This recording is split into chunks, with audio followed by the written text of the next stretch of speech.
If you're new in town or just new to this whole podcast thing, you're tuning in to Lore by Night, the podcast that discusses all things vampiric with no fear of breaching the Masquerade. In this episode, I shall rank the main Arcanoi in Wraith the Oblivion in what I consider to be the best and worst across all editions.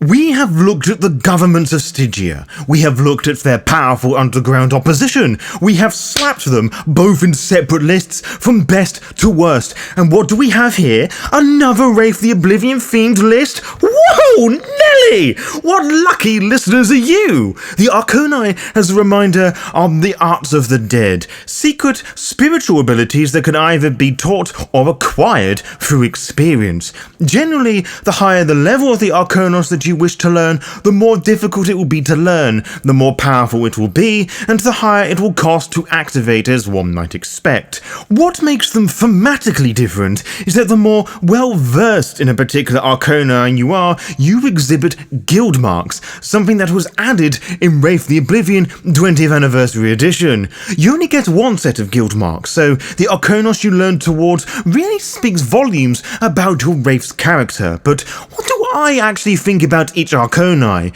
Where would they sit on a subjectively objective perfect list? Well, that is why you are here, so allow me to clarify some things first. Firstly, I will only be focusing on the main 16 Arcanoi, so none of the specific ones for the different kingdoms outside of Iron, nor the Dark Arcanoi, Risen, or the special ones for the Ferryman. Secondly, and most important of all thoughts and opinions are my own, so if you disagree with something I have said, that is totally fine. It does not mean that you are right and I am wrong, and vice versa. Number 16. Usuri. Paired with the Usurer's Guild, this Arcanos allows one to trade the very forces that Wraiths thrive on, so Pathos for Corpus and vice versa. Oh, and that's it. Sorry. There are no special secrets of this, though one particular power from Doomslayers into the Labyrinth has a level 5 power that allows one to siphon energies into spectres to redeem them, which is a fairly interesting twist on things. Whilst a very useful Arcanos overall, it is incredibly limited. I rate this Arcanos moneybags out of 10. Number 15. Flux. Developed by the Alchemists, the Arcanos has probably had the most development across the 3 editions of Wraith thus far. Flux affects the structure and reaction of matter in the Skinlands, and in the 20th Anniversary Edition, Flux also affects the workings of Wraithly relics. Thematically, it is a very interesting Arcanos that has a lot more focus on the manipulation of objects of inhabit, or at the least, the Alchemists place a lot more focus on that than the Artificers that work with inhabit.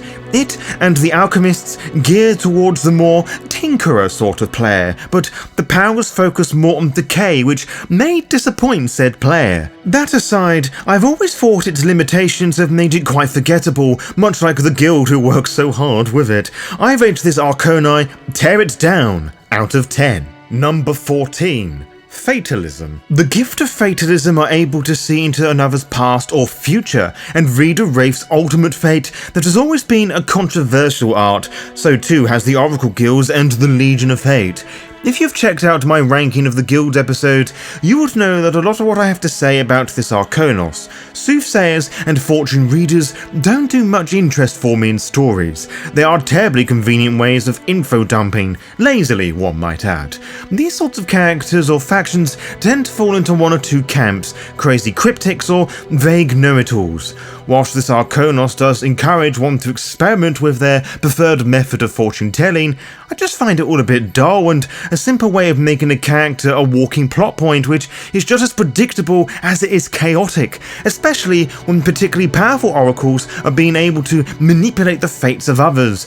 I rate this Arcanos premonition across the board out of 10. Number 13. Phantasm. Dreamweavers and illusionists call upon this Arcanoi and can manipulate dreams and create illusions. Phantasm has no especially great merit in the Shadowlands other than their artistic side. Users of Phantasm, with the ability to create elaborate, fantastic dreams of the dead as well as the living, are treasured by those seeking entertainment in an otherwise dreary existence. That said, being able to rip a sleeper straight from their body is a pretty metal concept.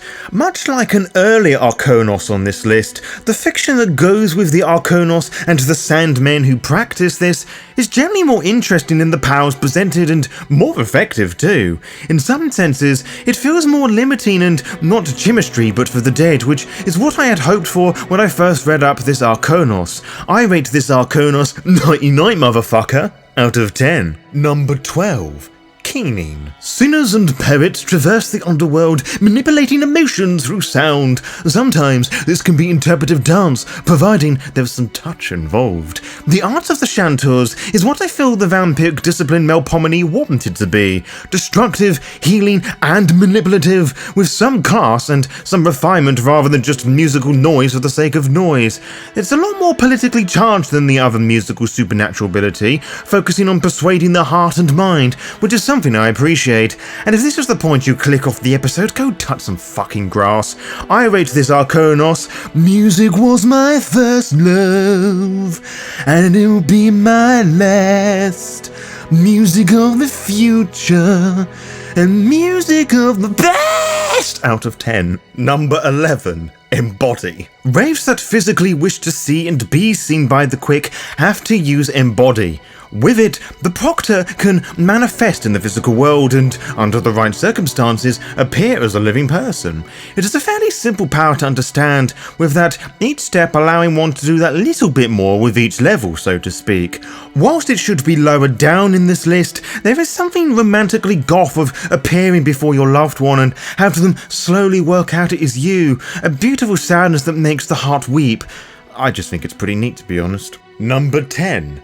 Outrage. The powers of the spooks lack the subtlety of the proctors and the puppeteers, but there are a lot of things that require just a massive push. Outrage, of course, affects the Skinlands by manifesting a wraith's will in the form of a powerful force, and has always been quite the controversial gift that is dripping in lore and intrigue, providing you're prepared to do a bit of reading and embrace the dank lore, which is honestly makes it one of the more interesting Arcanoi on this list, but you can listen to my episode on the Spooks Guild to learn more. Ultimately, however, it is just a very aggressive Arcanoi with little nuance in its capabilities, mechanically speaking, so it would be a bit odd for me to put this any higher on the list. That said, stranger things have happened. I rate this Arcanoi Fuda out of 10. Number 9. Lifeway. Associated with the aptly named Monitors Guild, wraiths who know Lifeweb can use it to strengthen, weaken, or watch over fetters. It can also be used to create and strip the fetters of others, or turn someone's soul into a fetter, so immediately makes it a lot more powerful on a daily basis for a wielder of such an Arcanoi. It also presents many an arsehole, as the guild abuse their roles in Stygia. It is interesting to see how the later powers focus on those nastier elements, evolving as the needs and wants of the guild did.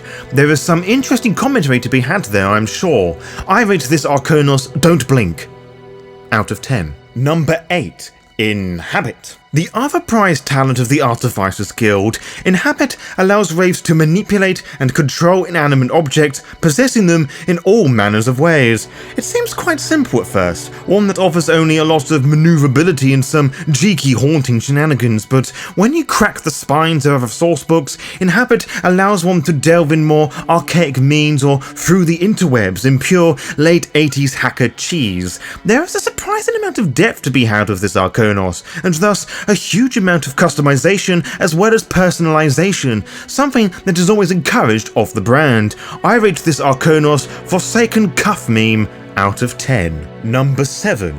Castigate. The black-tinted fingers of the Pardoners tell all the stories as they dabble with the shadows of others and themselves, as this is the Arcanoi that you want to manipulate and control a wraith's shadow. It can even be used to force a shadow to reveal the psyche's secrets, so there is plenty of variety to be had with it by looking at the powers alone. That, however, is not the only amount of personalization to be found here. I use that over customization because you're not just limited to the religious focus the write-ups on the Partners Guild can present/imply. It makes a lot of the powers within the Arcanos a lot more interesting as a result, making your character equally interesting and unique as a result. I rate this Arcanos, forgive me daddy, I've been a bad girl and deserves to be punished, out of 10. Number 6. Intimation. One of the forbidden Arcanoi, intimation allows the solicitor to tweak the desires and wishes of other wraiths. This Arcanos to me is the superior version of the vampiric discipline, presence. With that, you are limited to essentially 2 bands of emotions, trust and fear. Here, you have the whole spectrum to play with within the underworld. It is powerfully subtle to persuade those to do as you wish. More importantly, it is a tool of manipulation, turning their emotions in on themselves and makes them your playthings. It is quite frightening to think about, to be honest. I rate this Arcanos gaslighting out of 10. Number 5. Puppetry. Those who master puppetry can control the bodies of the quick and, if used the correct initiate powers, the supernatural and animal kingdom too. Puppetry is a very basic power that, like Embody, only unlocks more of what you can do on another, so you could sit this with Embody. The difference here, to me at least, is quite profound. First of all, there is a large minority of people listening to this who understand the initial shock, the horror and all the other emotions of losing control of parts of your body, a range of emotions that are inconvenient at best and terrifying at worst. A lack of control in any given situation brings out a very primal survival instinct that is frightening to endure. The other reason as to why I love this Arcanos is the ethos behind the lore of its associated guild. The puppeteers ultimately want to feel human again, the warmth of flesh, the chill of the wind, and those other mortal fiends we just take for granted. It is all terribly romantic goth and just makes this sad heart of mine weep so much. I rate this guild, I got no strings out of 10, I got no strings out of 10, I've got no strings out of 10, I got no strings out of 10. Number 4. Argos. The power to sprout wings and traverse the tempest safely is the gift of the Harbingers with or without others in tow. Whilst Flux has probably had the most mechanical developments, Argos has probably had some of the most narrative ones, with what the Harbingers Guild that this Arcanos is associated with actually having some nautical and aeronautical themed lore, adding a bit more flavour to the guild as a whole. Despite not actually making wraiths fly, which is a little disappointing I have to admit, it has plenty of traversal flavour with a surprising amount of variety. I rate this Arcanos, what shall we do with a drunken sailor? What shall we do with a drunken sailor? What shall we do with a drunken sailor? Early in the morning, out of 10. Number 3. Moliate. The prized talent of the Maskers Guild, those who Moliate are able to reshape their corpus and the corpus of others into fascinating and sometimes terrifying forms. Of course, it is to think of, oh, this is just Wraith vicissitude, but that would be quite silly comparisons really, wouldn't it, as there is a lot of flavours lost. The corpus of a Wraith is much more flexible and yielding more than mere human flesh, and what as it is said, many use it on themselves more than others, already setting it apart from the vampiric comparison.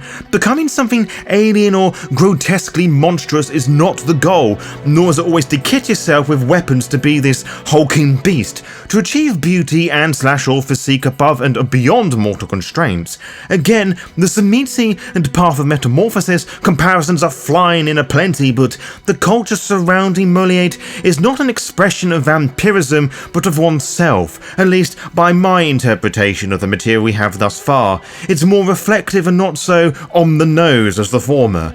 I rate this Arcanos excessive amount of Botox out of 10. Number 2. Nimosinis. Definitely the most forbidden out of all of the Arcanoi, this power can trace and read the memories of others. Totally fine on the surface, but the secret lore and story behind the Nimoni Guild have made it a controversial one, filled with drama and lots of player potential, assuming you want to be a corrupt judge, a therapist that swipes memories away, or a shitbag putting unpleasant memories in the heads of others. Even with its most basic powers, which tells the Nomori whether someone is lying or not. The user that chooses to invest in this Arcanos can be quite the force to be reckoned with. It scares the shit out of me and excites me terribly, which is why it is so high on this list. Number 1. Pandemonium. For those who checked out my guild ranking episode, you would not be too surprised that this is the Arcanus that takes the top spot. In case the name of the Haunters Guild wasn't big enough of what it entailed, Wraiths who use this Arcanos can use the powers of chaos to create havoc of the living world. And yet, it is so misleading because that is not as chaotic as its namesake. Both it and the Haunters Guild are dripping in lore that connects them to Werewolf the Apocalypse and Changeling the Dreaming, but more so the former. Their power allows them to ignite small pockets of chaos, essentially by manipulating the energies of the Shroud itself, in an attempt to weaken it to the point of prior to the Sundering. They, much like the power, are terribly nuanced and have always drawn to me like a moth to a flame way before I knew the deep lore. A slow, insanity-inducing torturous experience is such a satisfactory demise, don't you think? I rate this Arcanos Haunted House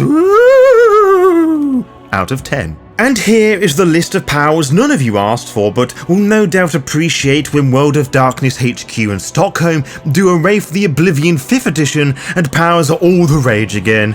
Petty jabs aside, this was a fun little list to write, as there was quite a bit of shuffling about and the organisational element of it was enjoyable. I would, however, be curious to learn which ones you like and dislike the most, so please let me know in the comments below. To be kept updated, follow the Lore by Night VTM Twitter and Instagram pages to find out when we upload each episode. You can also find out by subscribing to the YouTube channel and clicking on the little bell, as you'll be immediately notified when the latest episode is live. Until next time, farewell.